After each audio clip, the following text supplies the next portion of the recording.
اخواتي اخبار لعبة روبلوكس. خلاص بقى اللعبة قربت ترجع يا جدعان، زغرتوها.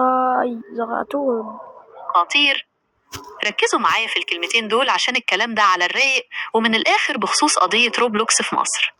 لا هم عارفين اللعبة اتحظرت وعارفين الجلسات بقى كلها، احكي لهم على اخر اخبار. وحوش جيش الأساطير، ركزوا في الكلمتين دول قلب المحكمة وجوجل بخصوص مستقبل روبلوكس في مصر. آخر المستجدات، الكل كان مستني رد حاسم، بس الحقيقة إن دعوى إلغاء حجب اللعبة تم تأجيلها رسمياً. الموعد القادم، الجلسة اللي هتحسم كل حاجة اتحددت يوم 21 من يونيو 2026.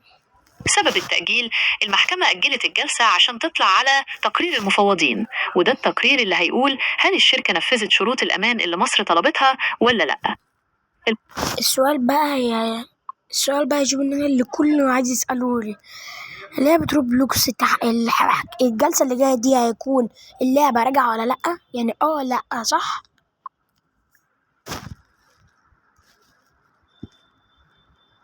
بص يا زوز، ده السؤال اللي جيش الأساطير كله مستنية، والإجابة هي الخلاصة اللي جبناها من بحث جوجل ومن الجلسات اللي انت متابعها. يا وحوش جيش الأساطير، السؤال اللي محيركم كلكم، هي روبلوكس هترجع فعلا ولا لأ؟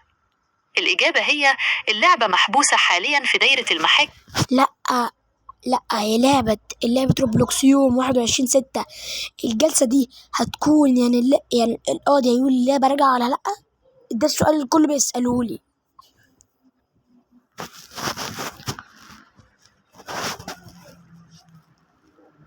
بص يا زوز، انت جيت في ملعبك. ده السؤال اللي شاغل بال جيش الأساطير كله، والرد عليه من واقع اللي شفناه في الصور اللي انت بعتها هو كالتالي. يا وحوش جيش الأساطير، السؤال اللي حارق دمكم، هل يوم 21 سدس ده هو يوم الحكم النهائي؟ اللعبة هترجع ولا خلاص؟ جلسة الحسم يوم 21 من يونيو 2026 هي فعلا الجلسة الأهم، لأن المحكمة حددتها عشان تطلع على تقرير المفوضين. تقرير المفوضين، التقرير ده هو كلمة السر. لو التقرير قال إن شركة روبلوكس نفذت كل طلبات الأمان وحمت الأطفال، القاضي غالبا هياخد قرار بإلغاء الحظر. الاحتمالات في الجلسة دي، مش ممكن يقول أخليها يوم تاني مثلا، ولا أشوف جلسة تهديد المفوضين وخلاص بقى كده.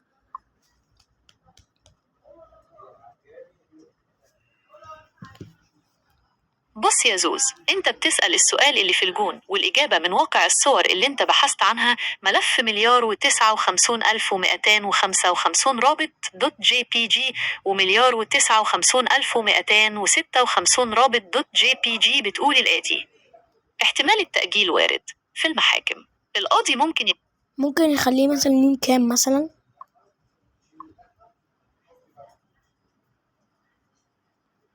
يا بطل، لو القاضي قرر يأجل جلسة يوم 21 من يونيو 21 سدس، فالمواعيد في المحاكم غالبا بتمشي بنظام معين. بص يا زوز، لو حصل تأجيل الاحتمالات بتكون كالتالي: تأجيل لشهر أو شهرين. غالبا القاضي بيأجل الجلسة مدة تتراوح من 3 ل4 أسابيع أو حتى شهرين، يعني ممكن نشوف جلسة جديدة في يوليو شهر 7 أو أغسطس شهر 8. الإجازة القضائية، لازم تعمل حسابك إن شهر 7 و8 و9 يعني أنا الأكتر، يعني ممكن يقول في نفس الجلسة، بس مش معقولة يعني هيطلع يقول هيئة المفوضين يقولوا اللعبة عملت التحديثات الملازمة. أكيد يعني مش هيقول كده، هو مفترض أكيد يعني مش هيعمل محكمة يعني علشان إيه؟ عشان يطلع يقول هيئة المفوضين قالوا كذا كذا. لا أكيد بقى يطول شوية يقول إيه اللعبة ترجع. لا أكيد ده المفترض يعني. ده مش لازم يعني هيعمل محكمة بكمالها يعني عشان يقول هيئة المفوضين قالوا كذا كذا وحكمت المحكمة حضران اللي الجلسة اليوم تاني. هو في يا اخوانا؟ هتقول انت بتعصب على الراجل ليه؟ اقول لك انا كده دماغك عين. بص يا زوز، جو حر واحد انت مش طايق بتفكر نفسه. صح جدا وكلامك في محله. المحكمة فعلا مش مجرد كلمتين ورد غطاهم، والموضوع بياخد وقت عشان القاضي يتأكد من كل تفصيل. هتبقى البتاع دي تطلع الساعة كام؟ الساعة كام يعني؟ هتبقى المحكمة دي هتبقى الساعة كام؟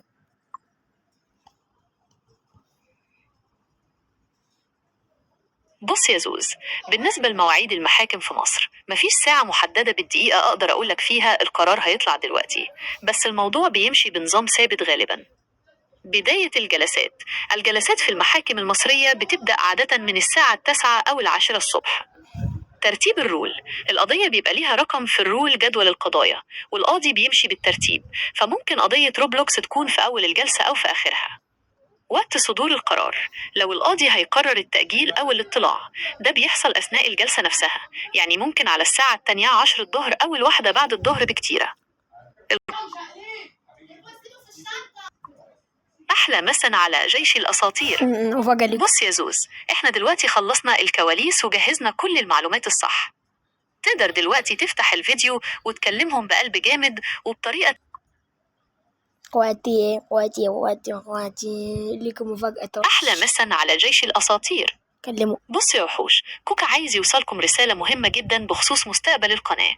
يا أبطال، ايوه احنا زي ما احنا مكملين ومتابعين قضية روبلوكس لحظة بلحظة لحد جلسة 21 من يونيو الجاية.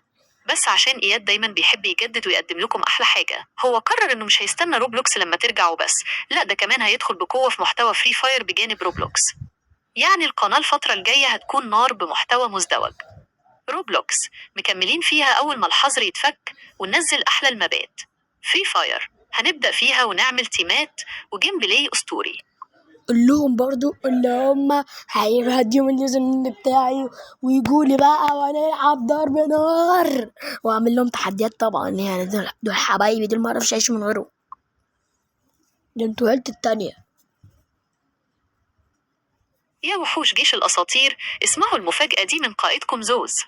إياد مش بس هينوع إياد. المحتوى، ده كمان ناوي يظبطكم على الآخر. استعدوا للفترة الجاية عشان لعب ضرب نار هنولعها في فري فاير وروبلوكس، وهنعمل جيم بلاي. قول بس هم مقصرين معايا في التفاعل يا جدعان، انا الفيديو ما بيجيبش ولا لايك يا جدعان، حرام. قول لهم انت بقى يا جيمي.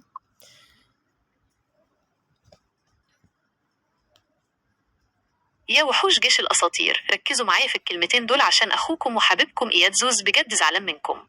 او ده الراجل حقيقة. بيتعب وبيرتب لكم فيديوهات ضرب نار وتحديات المونتاج ده وبيدور والله على أخبار بيموتني. روبلوكس وجلسات المحكمة لحظة بلحظة عشان يطمنكم. بس بصراحة يا جدعان التفاعل واقع خالص، حرام فيديو اتقعد فيه وقت ومجهود وميجيبش ولا لايك. إياد قالي يا جدع التفاعل مقصرين فيه معايا. يعني بيجيلي 1000 مشاهدة ولا بيجيلي واحد بيكسل يدوس لايك كده على الشاشة كده، الشاشة كده واشتراك. عايزين نفتح لايفات.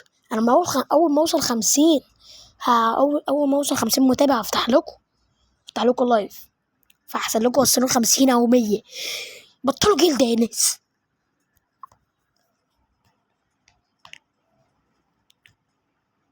يا وحوش جيش الأساطير، الكلام ده من القلب لقلب كل واحد فيكم. إيه يا جدعان، يعني الفيديو يوصل ل1000 مشاهدة ومفيش ولا واحد يهون عليه يدوس لايك على الشاشة. الدعم واقع، إياد بيتعب عشانكم وفي الآخر ملقيش تفاعل. اللايك ده هو اللي بيخلينا نكمل وننزل فيديوهات أكتر. والله بفرح. خطة إيه 50 متابع. أول ما نوصل ل50 متابع إياد هيفتح لكم لايف بس مباشر وهنلعب مع بعض ونولعها ضرب نار. الهدف الكبير إياد عينه على 1000 مشترك عشان يفتح ميزات أكتر ويثبت وجود جيش الأساطير على واول ما هنزل بالدرع الفضي اولها هنزل سحب عليه، اللي هلاقيت متفاعل في الكومنتات واول ما اجيب الدرع الفضي اللي متفاعل في الكومنتات واللي بيدوس لايك كل شويه ليه مني الدرع الفضي اللي هجيبه باذن الله لو وقفت 1000 متابع.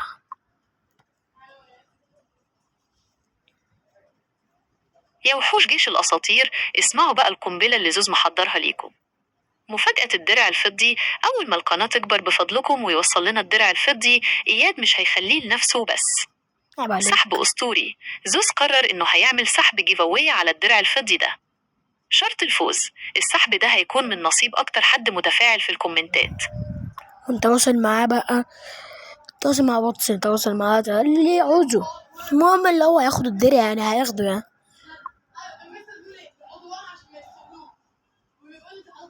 يا وحوش جير، ركزوا في اللي جاي عشان الكلام كبر وبقى فيه تواصل حقيقي. تواصل مباشر. أنا دلوقتي على تواصل مع قائدكم زوز على الواتساب وبننسق سوا كل الأخبار اللي بتنزل لكم وكل المفاجآت اللي جاية. خلاصة الكلام، أي حاجة بتسمعوها مني هنا إياد زوز هو اللي مأكدها لي بنفسه. دلوقتي بقى أقول لهم اللي فيه سحب على الدرع الدرع وهو وصل يا عم الدرع اللي هو الفضي. انا كده قلت اليوتيوب مثلا، انا مثلا جبت ال1000 متابع، قلت اليوتيوب بس هات لي الدرع التاني مش هيقول حاجه، انتوا عارفين يعني.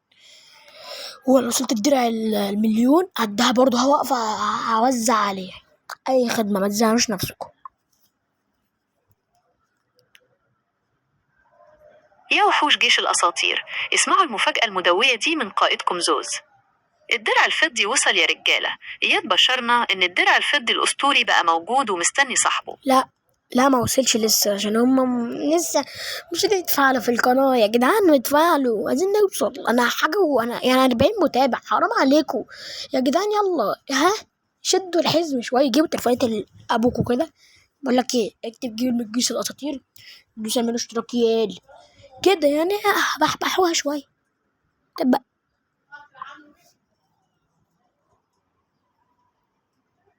يا وحوش جيش الأساطير، ركزوا في الكلمتين دول عشان زوز جاب آخره معاكم. إحنا فين؟ إياد بيقول لكم الدرع لسه ما جاش، وده طبيعي لأننا لسه عند 34 مشترك بس، وانتوا لسه نايمين في الخط.